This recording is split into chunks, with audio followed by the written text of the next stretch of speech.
좋은 아침입니다. 서차원 목사입니다. 오늘도 주님 안에서 맡겨진 삶을 성실하게 임하는 복된 날이길 축복합니다. 오늘 우리가 함께 읽고 나눌 하나님의 말씀은 에베소서 6장 5절 말씀입니다. 제가 받들어 읽겠습니다. 종들아, 두려워하고 떨며 성실한 마음으로 육체의 상전에게 순종하기를 그리스도께 하듯 하라. 아멘. 어제는 자녀들을 양육하는 부모님들에게 주의 교훈과 훈계로 양육하라고 말씀하셨습니다. 부모님의 감정에 따라 자녀들을 대하지 말라는 말씀이었고, 세상적 가치관으로 자녀들을 양육하지 말라는 말씀이었습니다. 부모님의 속상한 기분, 화나는 감정이 풀릴 때까지 징계성 잔소리를 한다거나 분풀이성 회초리로 자녀를 양육하지 말라는 말씀이었습니다. 부모님의 감정 대신에 주님의 교훈으로 자녀들이 바른 길로 갈 수 있도록 훈계하고 양육하라고 말씀하셨습니다. 에베소서 당시에는 자녀들을 노예보다 못하게 취급하던 아버지들에게 하신 말씀이었지만, 오늘날에는 우리 부모들에게 하신 말씀이었습니다. 오늘은 이제 종들과 주인의 관계에 대해서 말씀하십니다.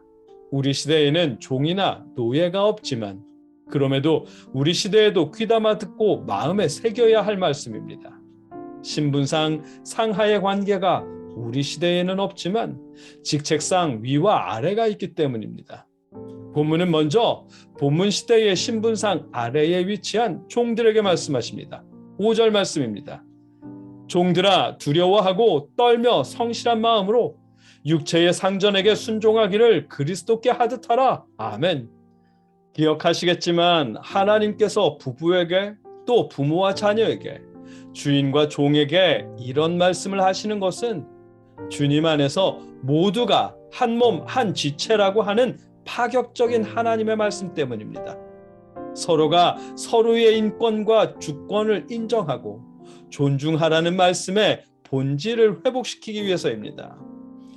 에베소서 시대의 초대교회 안에서는 종과 주인의 구분이 없었고 자유인과 노예의 차별이 없었다고 합니다. 왜냐하면 신앙인에게 주인은 오직 한 분, 하나님, 한 분 그리스도 예수뿐이었기 때문입니다. 이런 기독교의 사상과 모습은 그 시대의 체제를 위협하는 위험한 사상으로 여겨지기도 했습니다.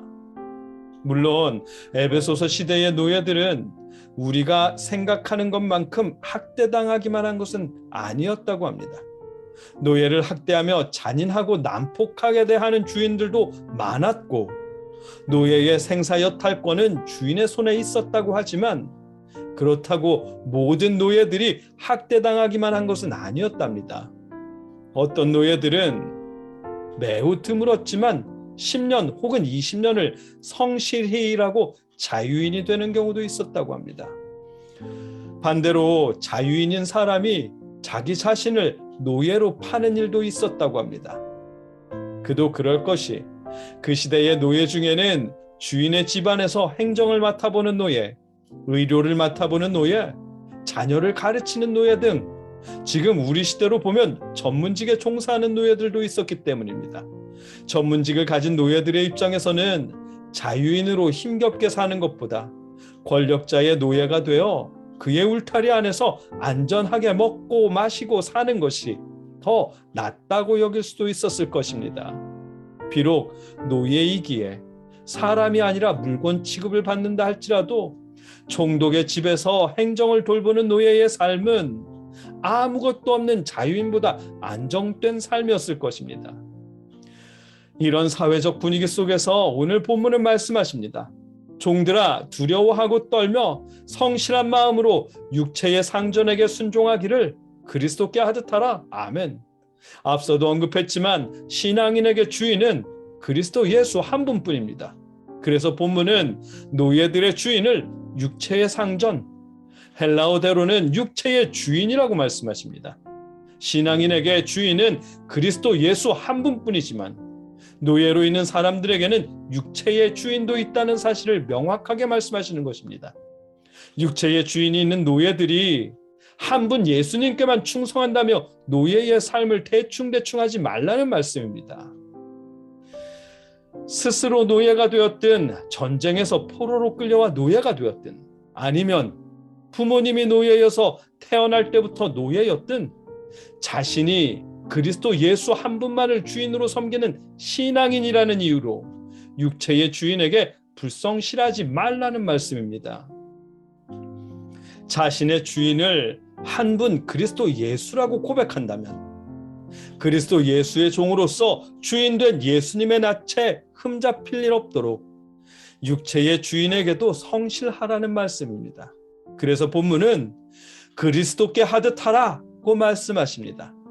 육체의 주인에게 성실하게 하는 것이 결국 그리스도께 성실히 하는 것과 마찬가지라고 말씀하십니다. 이어지는 6절 말씀에서 더욱 분명하게 말씀하실 테지만 오늘 본문인 5절 말씀만 보더라도 신앙인은 성실한 마음이어야 함을 깨닫게 하십니다. 성실하십시오. 누가 보든 안 보든 성실하십시오. 여러분에게 맡겨진 일에 성실히 임하십시오. 교회 일만 주님의 일이 아닙니다. 취업을 위해 기도한 여러분에게는 직장 일도 주님께서 맡겨주신 일입니다. 결혼을 위해 기도하신 분들은 가정일 또한 주님께서 맡겨주신 일들입니다. 기도하지 않았더라도 임마누엘의 하나님을 고백하는 우리 신앙인의 삶은 주님께서 맡겨주신 그런 삶입니다. 그러니 주님께서 맡겨주신 모든 삶에 성실히 임하십시오. 그것이 우리 신앙인들에게 바라시는 하나님의 뜻입니다. 여러분과 제가 어느 곳에서나 주님을 섬기듯 성실한 신앙인일 수 있기를 주님의 이름으로 축복합니다. 함께 기도하겠습니다. 사랑의 아버지 하나님, 신앙인은